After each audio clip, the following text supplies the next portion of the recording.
Magandang umaga po. Narito na po magiging lagay ng panahon ngayong umaga ng Martes, January 13, 2026.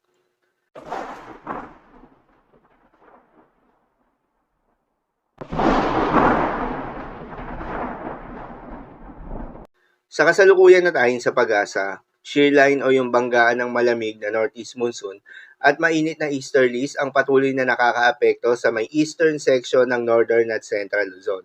Habang northeast monsoon pa rin o hangin amihan, ang patuloy namang nakakaapekto sa nalalabing bahagi pa ng northern at central Luzon.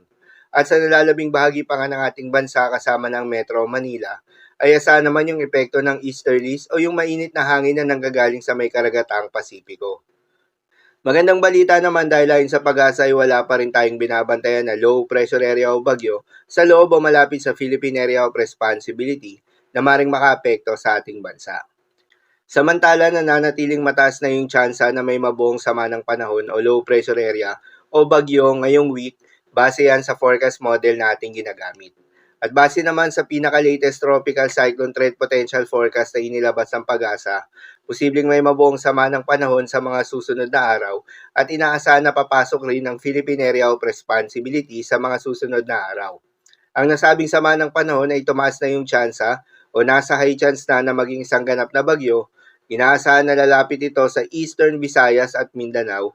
Sakali nga maging bagyo ito sa loob ng Philippine Area of Responsibility, bibigyan ito ng local name na Bagyong Ada. Ang kauna-unahang bagyo ngayong 2026. Paalala pa rin po palagi na posible pa rin ang mga pagbabago. Kaya naman patuloy lamang na magantabay sa mga update nating ilalabas, lalo na ng pag-asa. Para naman sa magiging lagay ng panahon ngayong araw ng Martes, dahil nga sa epekto nitong shear line, asahan sa Cagayan, Isabela, Aurora at Quezon, ang maulap na kalangitan na may kalat-kalat na mga pagulan at isolated thunderstorms. Posible ang mga pagbaha o pagguho ng lupa. Due to moderate to at times heavy rains.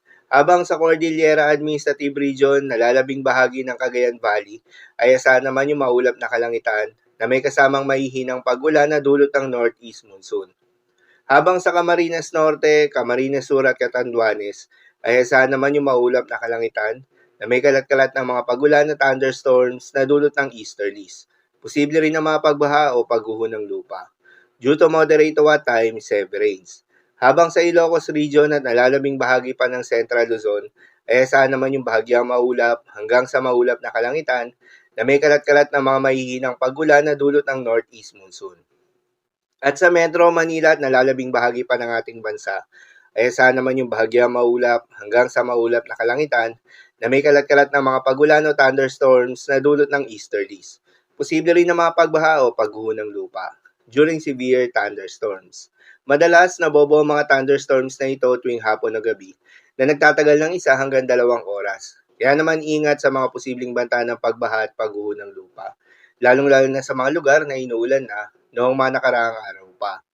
Para naman sa magiging lagay ng mga dagat baybayin, ayon sa pag-asa ay may nakataas pa rin tayo na gale warning sa mga seaboards ng eastern coast ng mainland Cagayan, Isabela, Aurora, northern coast ng Quezon, kabilang na ang northern and eastern coast ng Polillo Island, at northern coast ng Ilocos Norte. Kapag ganitong may gale warning, pinapayuhan ng ating mga kababayang mangingisda at yung may mga maliliit na sasakyang pandagat na huwag munang pumalaot sa mga nasabing seaboards dahil inaasahan yung maalon hanggang sa napakalon na karagatan. Habang iba yung pag-iingat naman sa maglalayag sa nalalabing seaboards ng Luzon at eastern seaboards ng Visayas at Mindanao dahil inaasahan yung katamtaman hanggang sa maalon na karagatan. At sa nalalabing seaboards nga ng ating bansa ay asahan naman yung banayad hanggang sa katamtaman ng mga pag-alon. So yun naman po para sa lagay ng panahon ngayong araw ng Martes. Keep safe everyone.